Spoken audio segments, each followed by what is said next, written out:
नमस्कार। आज की वीडियो में हम एसबीआई नेट बैंकिंग में रजिस्ट्रेशन करना सीखेंगे योनो एसबीआई ऐप के माध्यम से। तो चलिए शुरू करते हैं। सबसे पहले आपको गूगल प्ले स्टोर पर आकर योनो एसबीआई को डाउनलोड कर लेना है। तो सर्च टैब पे आप सर्च करेंगे योनो एसबीआई, तो आपको इस तरह का पेज दिखाई देगा। तो आपको यहाँ डाउनलोड कर लेना। चलिए हम इसको ओपन कर लेते हैं। जैसे ही आप ऐप को ओपन करेंगे तो आपके सामने कुछ इस तरह का पेज आएगा। तो आपसे यहाँ पे लोकेशन की परमिशन मांग रहा है। तो आपको यहाँ पे दिखाई दे रहा हो लाल बॉक्स के अंदर मोबाइल यूजिंग दी ऐप, तो आपको उस पर क्लिक कर देना है। बाद फिर आप यहाँ पे अगले पेज पे आ जाएंगे। तो आपको ऊपर दिखाई दे रहा होगा रजिस्टर नाउ का बटन, तो आपको उसमें क्लिक कर देना है। उसके बाद आपके सामने पॉपअप विंडो खुल के आएगी। तो आपको यहाँ पे फ़ोन कॉल की परमिशन मांग रहा है, तो आपको यहाँ पे अलाउ कर देना है। बाद फिर आप यहाँ पे अगले पेज पे आ जाएंगे। तो आपको यहाँ पे सिम चुनना है। तो आपको वही वाला सिम चुनना है जो आपने मोबाइल नंबर अपने बैंक अकाउंट में रजिस्टर करा रखा है। तो अपने सिम 2 वाला मोबाइल नंबर यहाँ पर रजिस्टर करा रखा है, तो हम वो चुन लेंगे। और फिर उसके बाद आपको नीचे नेक्स्ट वाली बटन में क्लिक करके आगे बढ़ जाना है। उसके बाद आपके सामने पॉपअप विंडो आएगा। तो आपसे मैसेज वाली यहाँ पे अनुमति मांग रहा है, तो आपको अलाउ करके आगे बढ़ जाना है। तो आप यहाँ पे अगले पेज पे आ जाएंगे। तो आपको यहाँ पे काउंट डाउन दिखाई दे रहा हो चलता हुआ। तो आपको यहाँ पे कुछ नहीं करना है, ये आपको दूसरे पेज पे अपने आप ले जाएगा। आप यहाँ पे अगले पेज पे आ जाएंगे। तो आपको दिखाई दे रहा होगा लिखा हुआ create your SBI internet banking credentials. तो आपको नीचे दिखाई देगा प्रोसीड वाला बटन, तो आपको उसमें क्लिक कर देना है। फिर आप यहाँ पे अगले पेज पे आ जाएंगे। तो आपको नीचे दिखाई देगा यस आई एग्री वाला बटन, तो आपको उसमें क्लिक कर देना है। फिर आप यहाँ अगले पेज पे आ जाएंगे। तो आपको 2 विकल्प दिखाई देंगे कि आप रजिस्टर किससे करना चाहते हैं, एटीएम कार्ड से या अकाउंट डिटेल से। तो आपको ऊपर दिखाई दे रहा होगा register for YONO with my ATM card, तो हम एटीएम कार्ड करने वाले हैं। तो हम पहले वाले विकल्प में क्लिक कर देंगे।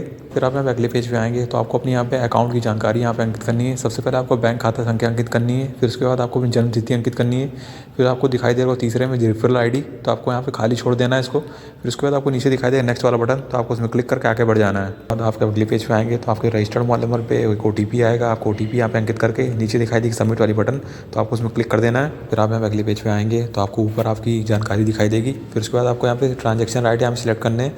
तो आपको यहाँ पे तीसरा वाला दिखाई दे रहा होगा फुल ट्रांजेक्शन राइट, तो आपको वो चुन लेना है। फिर उसके बाद आपको नीचे दिखाई देगा नेक्स्ट वाला बटन, तो आपको उसमें क्लिक करके आगे बढ़ जाना है। बाद फिर आप यहाँ पे अगले पेज पे आएंगे। तो आपको अपने एटीएम कार्ड की जानकारी अंकित करनी है। तो आपको यहाँ पे अपने एटीएम कार्ड के लास्ट 6 अंक यहाँ पे अंकित कर देने हैं। फिर उसके बाद आपको नीचे नेक्स्ट वाली बटन में क्लिक करके आगे बढ़ जाना है। तो फिर आप यहाँ पे अगले पेज पे आएंगे। तो आपको अपने एटीएम कार्ड का जो 4 अंकों का पिन होता है वो आपको यहाँ पे अंकित कर देना है। फिर उसके बाद आपको नीचे दिखाई देगी सबमिट वाली बटन, तो आपको उसमें क्लिक कर देना है। बाद फिर आप यहाँ पे अगले पेज पे आएंगे। तो आपको अपने यूज़र नेम और लॉगिन पासवर्ड बनाना है। तो आपको यूज़र नेम दिखाई दे रहा होगा स्क्रीन में एक एग्जांपल, तो आपको उसी तरह अपना यूज़र नेम बना लेना है। और उसके बाद आपको लॉगिन पासवर्ड का भी एक एग्जांपल दिखाई दे रहा होगा, तो आपको अपना लॉगिन पासवर्ड उस तरह बना लेना है। उसके बाद आपको नीचे दिखाई देगा कन्फर्म वाला बटन, तो आपको उसमें क्लिक करके आगे बढ़ जाना है। बाद फिर आप यहाँ अगले पेज पे आएंगे। तो आपको ऊपर दिखाई देगा सक्सेसफुल वाला संदेश, तो आपको दिखाई दे रहा होगा लिखा हुआ कि जो आपकी नेट बैंकिंग है यहाँ पे एक्टिवेट हो गई है। तो आपको अब यहाँ पे अपना एम पिन सेट करना है। तो आपको नीचे दिखाई देगा सेट एम पिन वाला विकल्प, तो आपको उसमें क्लिक कर देना है। फिर आपके सामने अगला पेज खुल के आएगा। तो आपको पेज को नीचे स्क्रॉल डाउन करना है। तो आपको बाएं साइड में खाली डब्बा दिखाई देगा, तो आपको उसमें टिक कर देना है। फिर उसके बाद आपको नीचे दिखाई देगी नेक्स्ट वाली बटन, तो आपको उसमें क्लिक करके आगे बढ़ जाना है। आप अगले पेज पे आएंगे। तो आपको अपना 6 अंकों का एम पिन बनाना है। तो आपको यहाँ पे सेट एम पिन में पहले आप नया एम पिन अंकित करेंगे, फिर उसको री एंटर करेंगे। और आप चाहें तो यहाँ पे एक बार नीचे जो आपको पॉइंट दे रखे हैं कि आपको एम पिन कैसे बनाना है, आप वो भी पढ़ सकते हैं।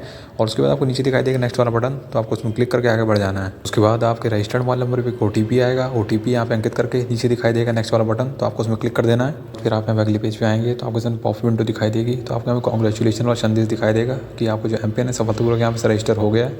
तो आपको ओके वाला विकल्प दिखाई दे रहा होगा लाल बॉक्स के अंदर, तो आपको उसमें क्लिक कर देना है। यहाँ पे लॉगिन वाले पेज पे आ जाएंगे। तो आपको अपना एम पिन यहाँ पे अंकित करके अपने ऐप में लॉगिन कर लेना है। फिर आप अपने योनो एसबीआई ऐप में सफलतापूर्वक लॉगिन हो जाएंगे। तो आपको यहाँ पे एक बात का ध्यान रखना है कि आपने जो ऐप के माध्यम से अपने यूज़र नेम और लॉगिन पासवर्ड को बनाया है, तो आप एसबीआई नेट बैंकिंग के ऑनलाइन जब लॉगिन करेंगे तो आप इस सेम यूज़र नेम और लॉगिन पासवर्ड से अपनी एसबीआई नेट बैंकिंग ऑनलाइन तरीके से लॉगिन कर सकते हैं। तो आपको बिल्कुल ध्यान रखें। और आपको यहाँ पे जो योनो ऐप में सुविधाएं मिल रही हैं वो आपको यहाँ पे दिखाई दे रही होंगी, जैसे अकाउंट की डिपॉजिट, लोन, इन्वेस्टमेंट, और आपका इंश्योरेंस दिखाई दे रहा हो, कार्ड, और आपको यहाँ पे दिखाई दे रहा होगा योनो पे, और यहाँ पे योनो कैश का, और बहुत सारी सुविधाएं हैं जो आप जब इसको इस्तेमाल करेंगे तो आपको यहाँ पता चलेंगी।